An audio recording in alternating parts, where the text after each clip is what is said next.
Hi everyone, welcome back. Thanks for joining us today. We've got a brand new story to share with you. So let's begin. My name is Edward. When I heard my wife say something that confirmed every fear I'd been pushing aside for years. It didn't just hurt, it pulled the last thread that was barely holding our marriage together. And once that thread snapped, there was no going back. This is the story of how I got to that moment, what led up to it, what I felt when I heard those words, and what I chose to do afterward. So let me take you back to how everything began. I met Brittany at a time when both of us were dealing with our own kind of loneliness. And somehow, in that shared emptiness, we found each other. I had just lost my dad. He was my only close surviving family member.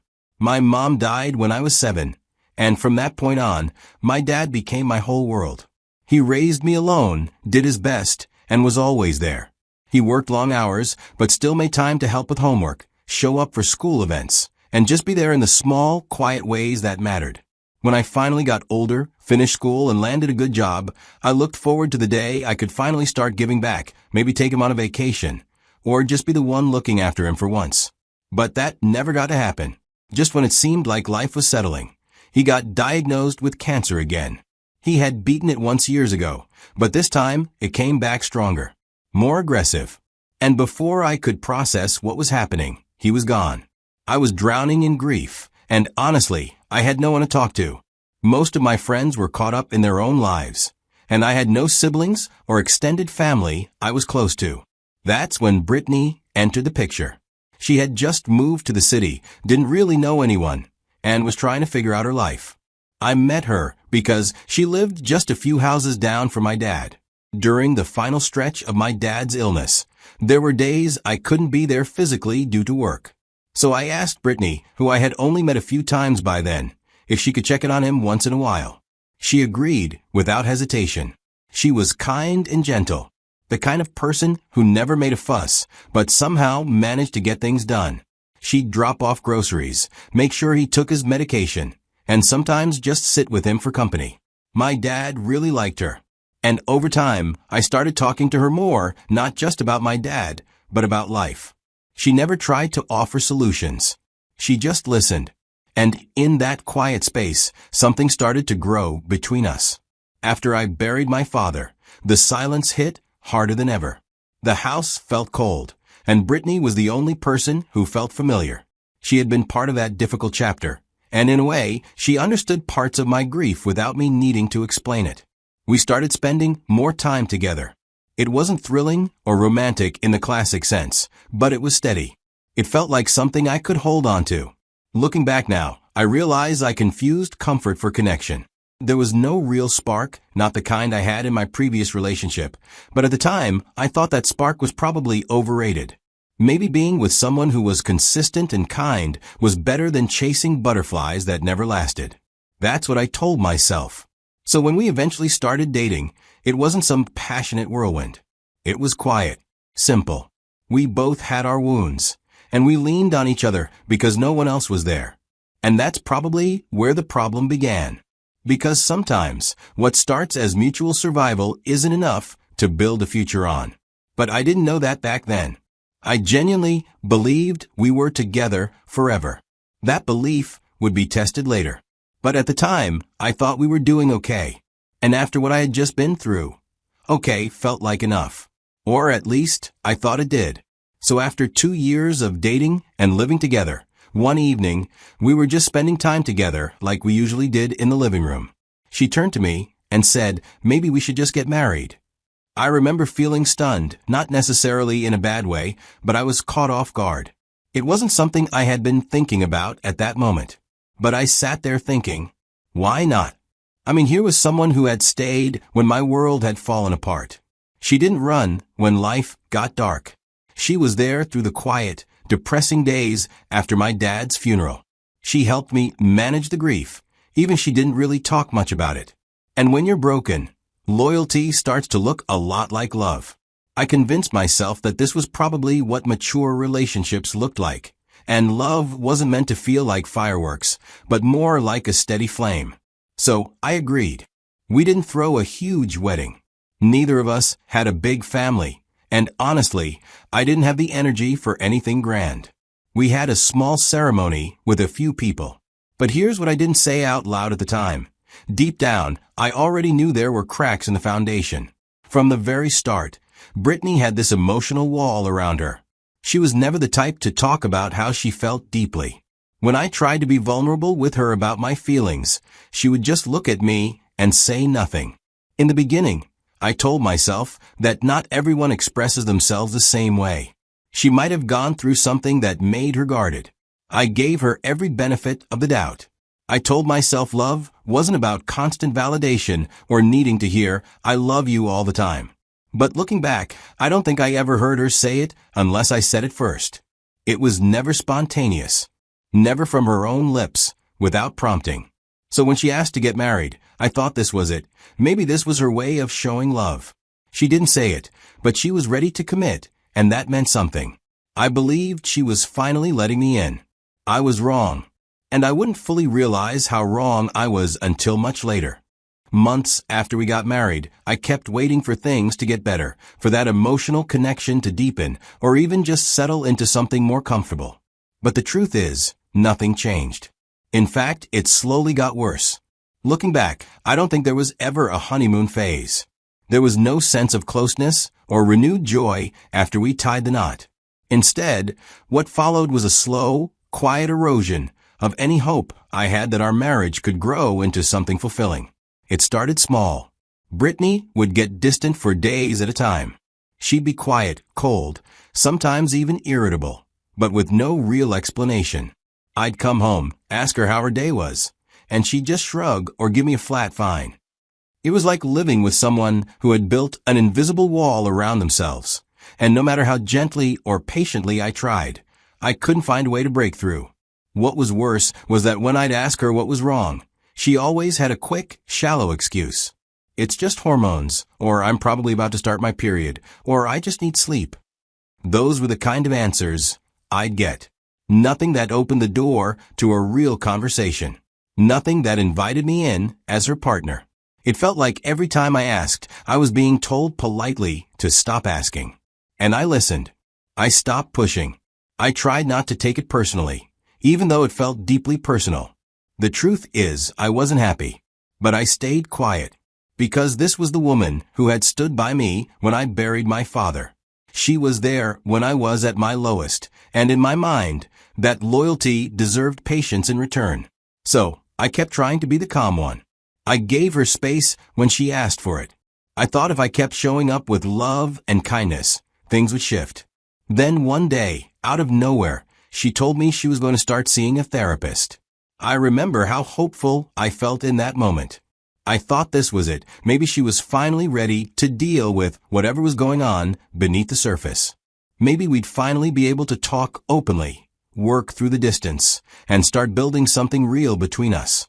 I asked her if she needed me to join her, and she said no.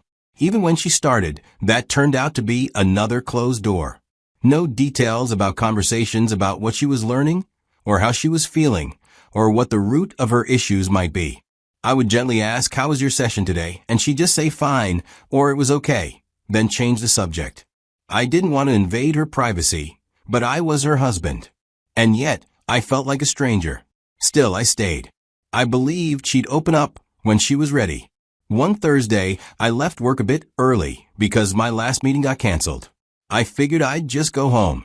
When I pulled into the driveway, I noticed a car I didn't recognize right away, but it clicked, her friend's car. I'd seen it once or twice before. I walked into the house through the front door. Everything was quiet. Then I heard faint laughter coming from the back porch. I assumed they were just catching up, maybe having a drink or two. I wasn't planning to interrupt them for long, just a quick hey, before heading upstairs to change. So I started walking toward the back door. But right before I stepped out, I heard Brittany's voice, then I paused to hear what they were talking about. I was barely there for a second before she continued with her statement. "I didn't marry Edward because I loved him," she said, her voice slurring just slightly like she'd had a glass or two of wine. "I married him because I was terrified of being alone. He's kind, boring, but kind. And I guess I just needed someone safe." I didn't move. I couldn't. I felt like someone had yanked all the air out of the room. Her friend asked her something next. I think she was just as stunned as I was. She said, "You don't love him?" And without missing a beat, Brittany answered, "No, I never did. I just didn't have the energy to keep dating. I thought maybe love would grow. It didn't." Those words broke my heart. At that moment, all the puzzle pieces that never quite fit suddenly locked into place.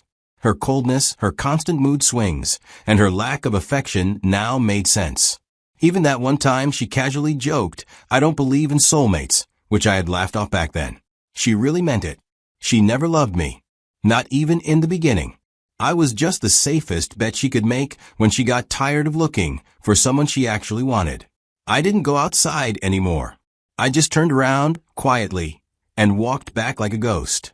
I climbed the stairs slowly, opened the door to my home office, stepped inside, and locked it behind me. I had never locked that door before. Brittany and I didn't even use locks in the house. It was just never something we did. But that evening, I needed that door closed. I needed something between me and the rest of the world. I sat in that room for hours. It wasn't until much later that I heard footsteps on the stairs. The friend must have left. Brittany must have seen my car parked. She came up and tried to open my office door, but of course it was locked. I heard her jiggle the knob. Then she started knocking. "Edward," she said, knocking gently. "Are you in there?" I didn't answer. She knocked again, this time more confused. Then my phone started buzzing. It was her. I picked up and simply said, "Please don't disturb me." She went silent on the line, and I hung up. She didn't try again after that. Maybe she thought I was just in a bad mood. She had no idea I'd heard everything. No clue that she'd cracked open something she couldn't close again. I stayed in that office all night. By the time the sun came up, I knew what I had to do. There was no anger in me, just clarity. We had no children, no shared property. Nothing binds us except a marriage that meant nothing to her. The only thing I'd ever given her of value was the car I bought for her on our last anniversary. That's it.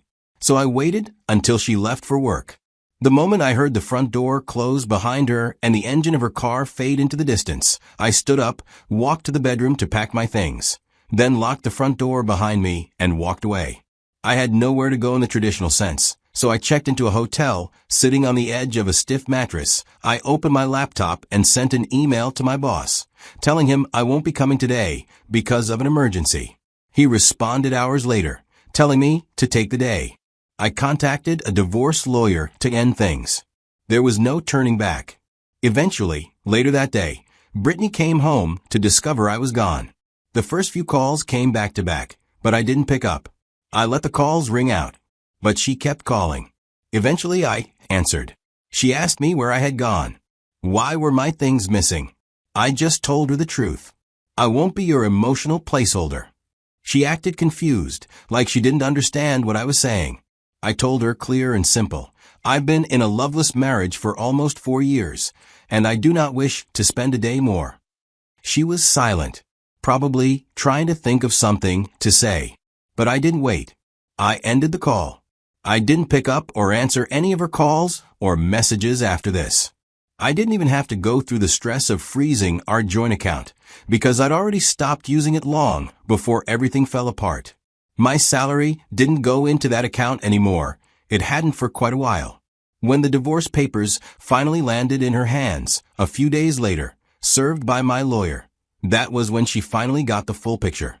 That was when she realized I wasn't bluffing. She must have asked the lawyer why I was filing for divorce, and I'm sure he told her what I told him. After that, she shifted gears. She started reaching out to people we both knew, trying to get them to talk to me. She told them therapy was helping her heal, that she was starting to understand herself better. Maybe she was, I don't know. But for me, it didn't change anything. I told everyone who came to me on her behalf the same thing. I'm done. Not out of spite, not because I wanted to punish her, but because there was truly nothing left inside me to offer that marriage. I gave what I could, and what I didn't give, I tried to grow.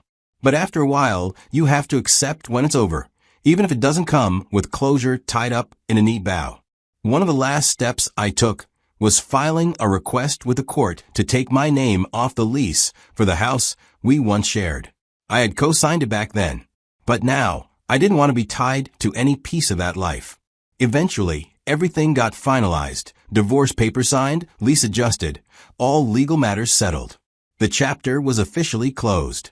But even after that, Brittany kept trying to stay connected. She still calls sometimes, though I rarely answer. She thinks we can be friends. I don't really know. Occasionally, I'll reply to a text if it seems serious or personal.